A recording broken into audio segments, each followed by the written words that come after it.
Hello and welcome to Comic Culture. I'm Terrence Dollard, a professor in the Department of Mass Communication at the University of North Carolina at Pembroke. My guest today is one of the most influential figures in the history of American comics, writer, editor, archivist, Roy Thomas. Roy, welcome to Comic Culture. Nice to be here. After that introduction, I'm glad to be anywhere. Roy, you have just a career that's gone over the course, I guess, since the 1960s to the present day. I was wondering, when you started as an editor, working at DC and Marvel, and then going back to Marvel a little bit later on, how did the job of editor sort of evolve from being maybe one where you're just kind of putting out fires in the production house to making sure that the artist is hitting the deadlines and that the publisher's happy? Well, the nice thing about the Marvel system, which is where I did most of my editing type work, was that that system had been set up so the editor didn't do a number of things that they had to do at DC. At DC, people like Mort Weisinger and Julius Schwartz kept all sorts of books and schedules, and so forth, because they didn't really, they didn't have assistants. Most of them, Weisinger finally did, but most of them didn't have an assistant editor back in the 60s or through the early 70s. So they just had to keep all the books themselves and keep on top of the artists and do this and that. Marvel had evolved a system under Stan just a couple of years before I came, whereby the production manager, originally Saul Brodsky, through 1970, and then John Verporten for the next 6 or 7 years, which covered, my time really working there. They took care of all the scheduling and things of that sort, and that left me free to, as you say, put out the fires, which is what I felt I was doing about 90% of the time during my editor-in-chiefship, which is why I eventually got kind of tired of it. So I didn't get a chance to do a lot of the things that editors do. I didn't do a lot of real editing. I'm perfectly capable of rewriting somebody's script to make it better, or maybe worse, depending upon their point of view. But I didn't have time to do it. We had 30, 40, 50 books a month coming out. I was barely able to skim them, let alone, actually read them at that time, which was a little unsatisfactory to me. But it meant that I had to find writers that were already good enough. They were almost their own editors and just needed a little guidance or reining in occasionally. And luckily, DC did most of that work for me. DC had sort of groomed a number of good writers who liked DC Comics, but also liked Marvel Comics and understood what they were kind of about. They knew what Stan Lee wanted as opposed to what, say, Julie Schwartz or somebody wanted at DC. And all they needed was a little guidance and the chance to show what they could do. And you had people like Jerry Conway, Len Wein, Marv Wolfman, and a couple of others. Steve Skates, who had been at Marvel before me, but then went to DC, one or two others. They would just come sort of wandering in, and all I had to do was open the door and step aside and then, hand out assignments and give them a little bit of help. And really made the job as easy as it could be so that I could do the thing that I guess I had to do most of the time, which, as you say, is putting out fires and working on covers and, whatever little things came up, or handling whatever things Stan threw at me any particular day. So you mentioned going back to DC, and I know at DC you had the title of writer-editor on titles like All-Star Squadron. So I'm wondering, as somebody who is a creative, the writer, coming up with the script ideas and collaborating with the artistic partner, if it's a Rich Buckler or a Jerry Ordway, how do you sort of put on the other hat as the editor and give the critical, eye to your own work, but also kind of be that leader that the artist might need to make sure that they're staying on deadline? Well, it's just something kind of, there's the line in Uncle Tom's Cabin, about this character named Topsy that says, she just growed. It wasn't, you come in and you start doing things. The next thing you do, you're doing more and more and more. And the whole writer and editor thing at Marvel, they kind of grew up together because I was hired first as a staff writer. Within a few weeks, that seemed to be not working because I couldn't work on those situations in the office. So I became like an editorial assistant instead and wrote only at home. And since I was working with Stan, who was also a writer and editor, I was sort of imbibing both at the same time. And granted, there is the viewpoint, and there certainly is the reality that an editor can't necessarily edit his own work. And I understand that, but I had Stan Lee over me, who even when he was publisher still functioned as an editor to a certain extent, and certainly had up through 1972, the first 7 years I was there. And I felt like by that stage, he had kind of taught me enough that, I was going to make some mistakes. And I was always very happy to have an assistant editor or somebody there point out a mistake I made, and they did from time to time. And I would encourage that. If somebody told me that just something didn't seem clear, or there was some kind of mistake. I mean, whether it was some little subtle thing or Steve Englehart noticing one day in the early 70s that in an issue of Avengers that Neil Adams had drawn a giant figure of Rick Jones with 6 fingers on one hand, and noticed this right before the book went out. It's just easy to miss. Neil drew so well, all 6 of the fingers look so good. I just hadn't counted them. And, so you just need different people to find those things. I had worked with what I considered was the best of the editors of the period, Stan Lee. I mean, Julius Schwartz and others had other great editorial abilities in various ways, but Stan was the guy who really knew what should be done in comics. He had it all. He could edit basically. He could write, and so forth. He was he was very good with art, even though he was not an artist himself. So therefore, the idea somehow of working under some, lesser editor, as long as I could avoid it, I didn't want to. And I've never liked working under. I've had good relationship with a number of editors, but I've never liked working under any of them except Stan. And I got annoyed enough at him, after a while, when you get your own feeling a little bit, that all of a sudden, even the mentor you had, all of a sudden you find, well, I really don't agree with, this guy who's taught me everything I know, and sometimes that would lead to problems. But, I feel I learned a lot from several different people, directly and indirectly, including Julius Schwartz and a couple of other editors. But, mostly I was a Stan Lee guy. If you don't like Stan Lee or you don't like that approach, you're probably not going to like me, and I'm not probably going to like you much either. Now, you mentioned problems, and I'm thinking of one storyline in particular, and the problem was it seemed that you started a storyline, the Kree-Skrull War, with Neil Adams, and then somewhere in the middle of the arc, you had to switch to another artist. I know John Buscema actually did the art on the final chapter, and his brother Sal did some of the art before and some more spots in the middle. So when you're working on a story with a particular collaborator, and that collaborator, for whatever reason, needs to step back for a month or two, or maybe step back entirely, how do you sort of keep that arc on track and make sure that the new artists are able to follow through with that vision? Well, when I think of the, 8 or 9 issues, I should really know this, of the Kree-Skrull War, it eventually, at first, just evolved with Sal Buscema as the penciler. And Sal was a really good story man, good storyteller, etc. But he wasn't the kind of guy that added a lot to it or was interested, in coming up with stories himself. You gave him a plot, and he gave it back to you. He added, if you needed a little choreography in a fight, or a few little touches here and there, he's perfectly capable of adding them and doing a good job. But he mostly gave you back what you gave him in my 2 or 3 or 4 page plot. And that was working fine. But those first 3 or 4 issues, they're kind of building, but they really haven't got to anything substantial, yet. And so far, I was just about to kind of go into high gear, and it would probably have been a slightly different high gear, when suddenly I have this new artist tossed at me, Neil Adams. I told Neil we could abandon this. If he didn't like the idea of this war thing, I could abandon it for a few issues, because I knew Neil wouldn't stick around forever. He was going to come in and out. But Neil liked the idea of the war, so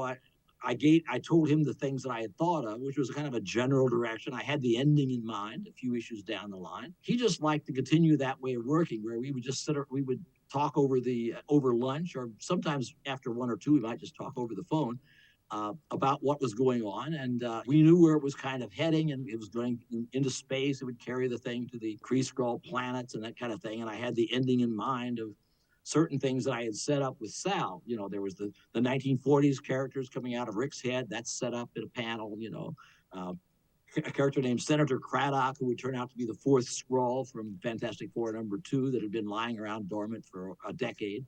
And 2 or 3 other things I had in mind. And then now Neil was a wonderful godsend to the Kree-Skrull War, because he not only brought my ideas to the fore, but he added so many new ones of his own.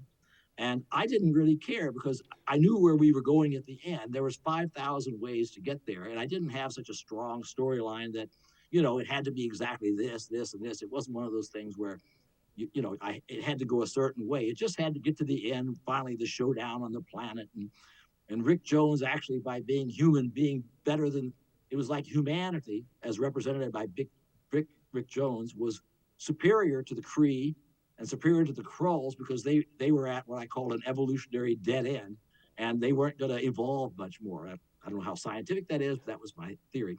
And human beings were still had a lot of potential, and eventually they would pass up both the Kree and the Skrulls, and that was the only thing I really cared about. So anything Neil wanted to do in between, if he wanted to bring in the Inhumans we had worked on together before, well, that just enlarged the scope of the characters. If he wanted to bring in Nick Fury and suddenly give him a space station, that we had not prepared for anywhere else in Marvel Comics. Well, I figured, okay, if Stan doesn't mind that we're going to have this space station we never heard of before, what the hell, let's just have it up there. It's in there. They land there and they go on, and the space station makes absolutely no difference in the plot at all. But there it is. Or the most memorable scene from the whole Kree-Skrull War, which had nothing to do with it, which is the journey inside the Vision by the Ant-Man, which is merely to help the Vision after he's been felled by the Skrulls. It has nothing to do with the story other than like a doctor coming in and helping you out a little bit. But because we had a lot of pages to fill, and Neil said he'd like to do that, I said, go for it. Just throw in a bunch of pages of Ant-Man exploring the Vision and so forth. Obviously, like the old Fantastic Voyage movie, which was the obvious source of it. And, so we had the most remarkable, memorable scene in the entire Kree-Skrull War has almost no bearing on the plot at all, but nobody notices that. It's just because it's so exciting and Neil drew it so well. The problem we came to at the end was that Neil was getting later and later because he was also doing work for DC. He had his commercial work. To say he had a cavalier attitude toward deadlines would be a gross understatement. He had no view toward deadlines except they should be ignored. And I had tried to convince him we just didn't have the time for him to take his usual 5 weeks. We were, because every issue was getting later. So that when finally he didn't come in within about a week with any artwork at all, after promising me I'd see him in a day or two with pages, I could no longer resist the production manager, my good friend John Verporten's blandishments, to be polite, that we had to have somebody else do it. So we got John Buscema, who was both as good and as fast as anybody, to come in and within a few days draw the plot. And the plot I gave him was basically the plot Neil and I had kind of talked over and where we were going, just omitting something that Neil had wanted me to do in that last issue, which I hadn't wanted to do. He wanted to set the entire last issue as a flashback, set several hundred years in the future with some Kree guard in a museum, in essence, leading a group of other Kree around explaining about these relics from the Kree-Skrull War. Well, I didn't care much for that. It might have been a nice arty thing to do, but we only had like 22, 23 pages, and we were going to finish up the war. This would take 2 or 3 pages of it, and I didn't care much for it anyway, but I went along with it because I thought Neil, if it'll enthuse Neil with the idea of making a deadline for a change, maybe it'll be worth it. When Neil didn't show up, I just ditched that because I didn't like it. And I gave the plot to John Buscema. I don't know if they messengered it to, and in 3 or 4 days, he's drawn it all very roughly. And I have to write it like basically overnight. Tom Palmer, who's grousing about having to stay up all night because Neil can't make a deadline, said he's not doing it anymore after this. But he did it on this one, so we had to get it done. And then Neil, of course, was kind of outraged, that we didn't have any faith in him. But he never delivered a single finished page to me, even a week or two later. If he had, I'd have ditched what John did, and I'd have found a way to write the other page, because of course I would have rather had Neil's thing.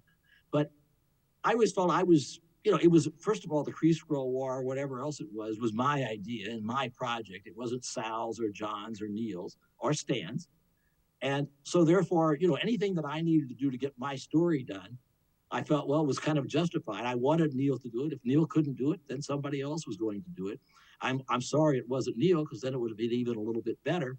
But I'm very, satisfied with what happened. I always said that comic books are the art of the possible, like politics. And, whatever you can do, especially in the economics of the day where deadlines are always looming. You can't, skip issues. I didn't want to have to put a reprint issue in the middle of this and slow things down. So we just did the best we could.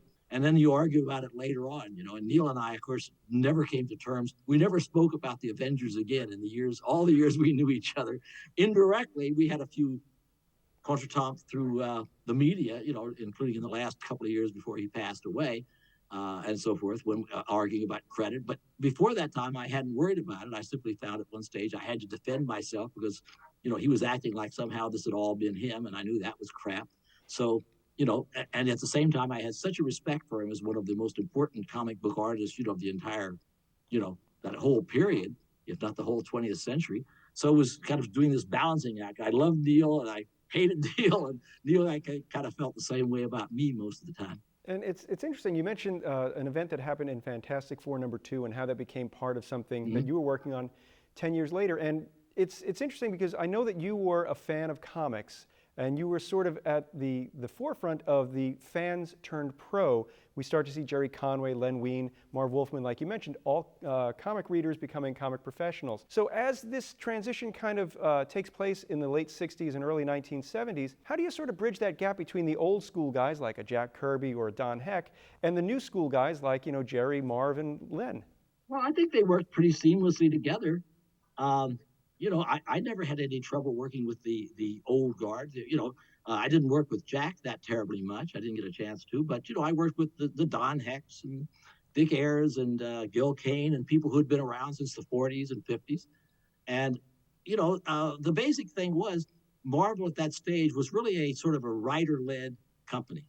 Uh, and to the extent that you count people like Ditko and Kirby as being very, very important, which of course they were, it was there, if whether you want to call it writer or just creator, but it wasn't just their drawing that was important. Obviously, it was that side that also added to the story, so that they and Stan would, each contribute to the story. It wasn't like just Stan's story or what, and it certainly wasn't just Steve's or Jack's story. It was a sort of a combination of all the things. So I never had any trouble working with those people. I think some of the younger people probably were a little more simpatico to what we were doing because they had come along and become fans of Marvel Comics, in the early 60s, the middle 60s and so forth. So when they got into the field, they had already, like Jerry and the other writers, had already kind of imbibed that. It was part of their DNA, which it never would have been with a Jack Kirby or a Gil Kane or people like that from the old days. They had their own style, but you could still kind of make it work if the writer kind of guided things, and you got the jobs out of Jack and Steve and Gil and all these other people that just worked very seamlessly as part of the Marvel Age of Comics and worked equally well at DC. When we start to see the evolution of a lot of these artists, an artist like Gil Kane, obviously known for his work at DC as one of the creators of the Silver Age Green Lantern, but also takes on a whole new artistic style while at Marvel. I mean, those Spider-Man issues that he works on are just uncanny. And as somebody who's both an editor and a writer, how do you encourage those artists to maybe take that chance? Like, you can do something that's going to be fresh and new. Well, with a guy like Gil, it wasn't hard because as soon as he came there and started doing his first work for Marvel, which was a couple of Hulk issues, wasn't it? As Scott Edwards or something. And, the thing is, well, the problem really wasn't, for example, with Gil as a perfect example of the old guard merging with the new. It wasn't a case of his suddenly evolving from this really basically bland sort of second string Carmine Infantino work that we thought of him as like, the guy who drew not quite as well as Carmine Infantino did on The Flash at the time, to all of a sudden doing this Kirby style action, because after all, Gil's first job, or one of his first jobs, was as an assistant to Joe Simon and Jack Kirby. He was drawing covers and stories for like the Sandman and characters as a Newsboy Legion with the Guardian back in the middle 40s. So it was more a case that DC had put the brakes on him and forced him into this bland style of Green Lantern, and he kept trying to put more and more in, and it was Julius Schwartz as the editor who didn't want him to. When Gil wanted to throw punches, Julie's thing was, oh no, have the Ring do everything, and so forth. And Gil develops the style of the flying that looked like somebody parachuting, really, in a way. But when he really was left to his own devices, it's more like a Kirby kind of thing. It's funny, it was influenced by Kirby, and yet you would never mistake it for Kirby. It was his own version of that kind of thing. And he started doing it right away with the Hulk, and then when he did Spider-Man. So in a way, it wasn't really very hard for Gil to get into that, because he was simply getting into the Kirby-esque kind of thing that had been his second nature. Some artists found it harder because they had been in a quieter school. It's like George Tuska, who had came over from after doing Buck Rogers in the newspaper strips for years and doing a rather realistic, quiet, visually quiet Crime Does Not Pay back in the 40s and 50s. George told Stan once, soon after Stan would talk to him about what he wanted in Iron Man, and he would talk about the action and throwing a punch and this and that. And, Stan would jump around on the furniture to show this. And George says, Stan, what you're telling me to do is everything that the newspaper syndicates drill out of me for a decade or two. And that was the thing. The DC editors in general, in the early days, the newspaper syndicates that some people came from and other people, they all wanted something quieter. The only madman was Stan, and with him, Steve Ditko and Jack Kirby, who meshed perfectly with that kind of style. And the three of them together, you know, by rubbing against each other, with Stan as kind of guiding, but at the same time using the genius of these other two guys. And out of that emerged, the thing that became Marvel, comics, which at least without either both Stan and Jack could never have existed. When we think of those times, they are exciting comics, and you can see those steps in evolution. And I'm thinking about that next wave of talent that comes in, the group of artists that are influenced by Kirby and Ditko and Gil Kane. Mm-hmm. The Jim Starlins and Rich Bucklers and people like that. Yeah. I was going to say, I was going to mention Jim Starlin credits you with helping develop the visuals of Thanos. So as somebody who is a writer, somebody who's an editor, how do you sort of encourage a younger artist to maybe push something, a boundary, the same way you would encourage a Gil Kane to do that? Well, the thing with Jim is that when he walked in the door, he already had all the tools. He had that Kirby, a little bit of Ditko and Gil Kane influence. You could see Gil in him, you could see Kirby in him in particular, those two guys.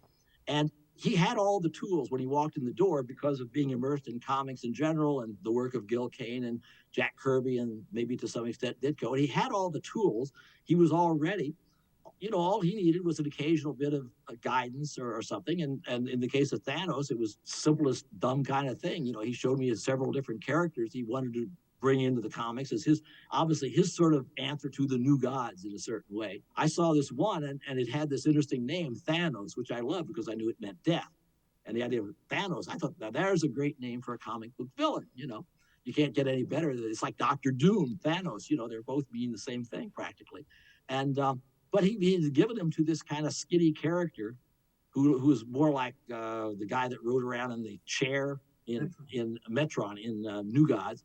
And he had given him to that kind of character. And I thought, well, I'd be okay because, obviously death doesn't have to be muscular. But for some reason, thinking of Darkseid and so forth, I thought, well, if this is going to be the character, make him the leader and, make him the big guy, but make him big and bulky. It's not because muscles are evil or you have to have, but it just somehow seemed to fit. You have a muscular death instead of a kind of a wiry one. So I made that one suggestion. I don't know, maybe it would have worked without that. So once you got Jim started in the right direction, that was the end of it. He could pretty much take it from there. And I wanted to talk about another artist that you worked with, Jerry Ordway, on All-Star Squadron, who went on to be a very successful writer-artist. And I'm just wondering, when you get an artist like that who you're sort of bringing in and showing the ropes, how do you kind of help them get into that confidence to do more, to help be part of that storytelling process, and then do their own work independently? I wish I could claim much of Jerry Ordway's success, talent, or whatever, but I can't. I mean, he was thrust on me all over the place. The first he was thrust on me as an inker by Len Wein, who was the original editor of All-Star Squadron. It turned out to work out just fine once I saw the work, but I didn't have much choice in it. It turned out to be fine. After a little while, when Len Wein decided various things that Jerry Ordway should become the penciler because otherwise he was going to lose him, I wasn't that wild about that either because I had never seen any real pencils by Jerry. I'd seen him; he did a wonderful job inking and actually fixing up and embellishing. He was actually just as important as the penciler. But was he going to be able to pencil and do the layouts and the storytelling? Well, okay. So Len pushed him down my throat. Okay. I saw 2 or 3 pages. I became even more of a Jerry Ordway fan. Jerry was kind of a different kind of character because he isn't an action artist in the sense of these other guys, like a Starlin or a Rich Buckler. He can do action, but he's a little more realistic, and so forth. And I kind of like that. It somehow had a nice feeling for what I was trying to get into, this feeling of a World War II that had heroic characters, but they weren't quite Kirby. They weren't all Kirby. They weren't all smash, pow. They were all different kinds of characters because after all, I had 40 or 50 characters coming in and out of that thing. And Jerry just turned out to be a wonderful artist, but the only thing I ever guided him on, which I don't think he appreciated all the time, maybe in retrospect, but not at the time, was that I was absolutely relentless about the costumes. I want them to look right. I don't want them to have the details wrong. I'm not going to mention, but there were 2 or 3 guys who had drawn the Justice Society in the past that were good artists, but I hated their version of the costume. They'd be sloppy about what the boots were like, or what this was like, or what that was like, or be inconsistent. And I said, I want the guys to look right. There wasn't necessarily one version, but I would find one version of those characters that I liked, and then I would insist that Jerry do it. And I know I drove him crazy because he had a lot of characters to do that to. But of course, he rose to the challenge beautifully. He's retrogressed just a little bit. Now when he draws Dr. Fate, he doesn't draw him right as far as I'm concerned. He takes that wonderful helmet, which is two pieces as far as I'm concerned, and he, like everybody else, he puts an extra crest on top, that extra crest. That crest is supposed to be, as far as the best of the 1940s versions of Dr. Fate, is part of the same half. It's just like two halves of a helmet put together. There's no third piece that's the crest. And I was surprised to see Jerry drawing it that way again. I thought I'd taught him better than that, but that's okay. That's his option now. I'm not his editor anymore. He can do what he wants to. If he were working with me at the All-Star Squadron again, he'd go back to the two-part, helmet.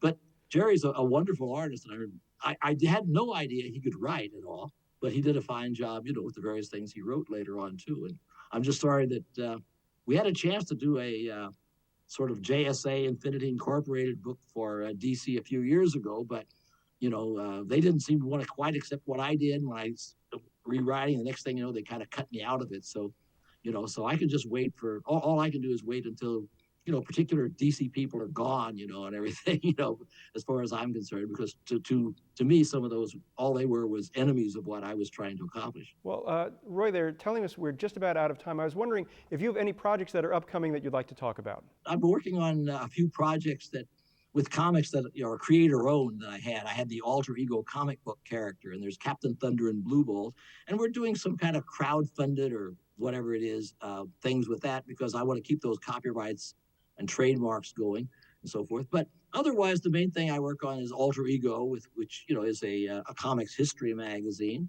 and working on my autobiography and so forth. And this book here that'll come out soon, which I have no, I gotten paid for it. I don't get any royalties. If it sells 1 million copies, I won't get a penny more. But it's based on a project I absolutely hated back in the early 70s that Stan Lee came up with, Marvel value stamps. Anybody who remembers those or has run into a comic book with a picture cut out of it because of a Marvel value stamp being on a page can guess why I oppose this idea. But they asked me to write an introduction to it and go over the drawings and so forth. And I was and this turned out to be a 10 times better book than it had any right to be, given the subject matter. And I'm real proud to be associated with Abrams' art books that'll be coming out. It'll be out by this spring. So that's basically it. Well, Roy, I want to thank you so much for taking time out of your schedule today. It's been a great conversation. Thank you. Sorry we kind of had to rush through it, but we did the best we could. It was fantastic. I'd like to thank everyone at home for watching Comic Culture. We will see you again soon.